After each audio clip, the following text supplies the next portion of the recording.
Hello, Bob here. Many of you have seen me post pictures of my dog, Atticus. Some of you may even have met him. He's a significant part of my life, and here's his story. We had recently lost our lab, Montana. Montana had her life cut short by cancer at the age of 5. Our other dog mourned her greatly. We knew that we owed her a playmate. I've always wanted a Weimaraner. My grandpa raised them before I was born, and they'd always fascinated me. I just returned from Afghanistan and was on a mission to get a puppy. I found a guy in the northeastern part of the state that had a litter. Michelle and I decided to take a look. She knew that when we got in the car that we'd be coming home with one. It was a cold and windy February day. When we arrived, the gentleman showed us into the warm barn where 4 or 5 bouncy puppies remained. I was in heaven. We watched them play to judge their temperament and finally settled on our boy. He was unique right off the bat. He had a massive cowlick on his neck and was missing a toe where his mother had stepped on him. And these differences made him even more perfect.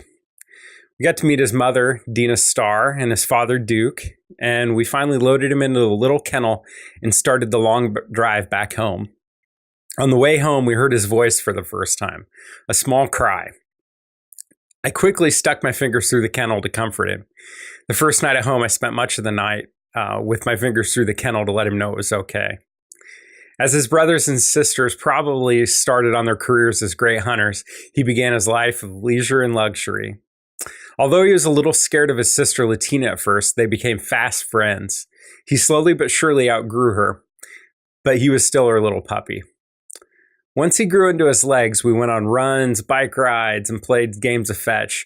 We had one of those whippet sticks that you could throw a ball much further than your arm. Even at that, he would often almost beat the ball to the landing spot. We found a place to do that game where he had to run back uphill to us, but he was still just unstoppable. Your arm would get tired before he would. When he wouldn't see where the ball landed, he would masterfully divide up the terrain, searching with his nose like he was trying to clear a covey of quail. One of his favorite places to go was a wetlands area in Iowa where he could stomp through the water, let his nose lead the way. We took him to a small pond once where we learned of his terrible swimming skills. He always tried to reach the bottom with his back feet, and it made for a disaster that ultimately led to a rescue operation. When we lived in Virginia, he had his first close encounter with a flock of geese. We were in an open field where he stalked until he couldn't stand it anymore and rushed them. He loved it. Upon our move back to Nebraska, he continued to investigate the horses and open fields. It was during this time that he lost his sister.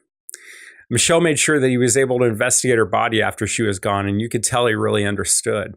So then it was off to St. Louis for us and the birth of the urbanite dog. It took a little convincing that he could go potty on the roof on the AstroTurf, but he eventually got it down. He loved looking out on the busy Washington Avenue through our large windows.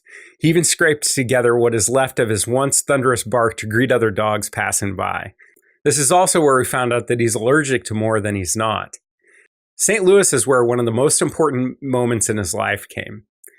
It was in the way of a bouncy Bernese mountain dog named Fiel. Michelle acted as a dog walker for the little furball, and Atticus immediately loved her.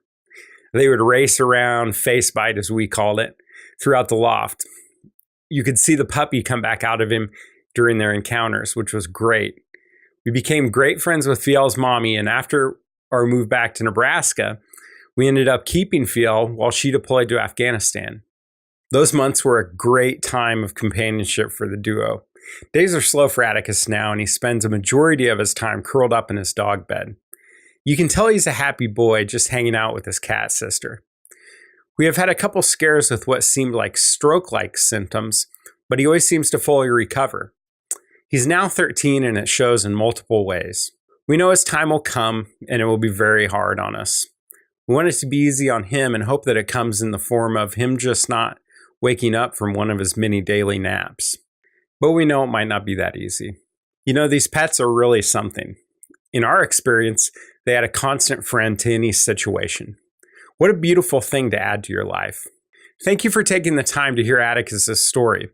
I'd love to hear your stories about your pets, and I'd love to see some pictures too. Please post them in the comments below. Hey, thanks for watching.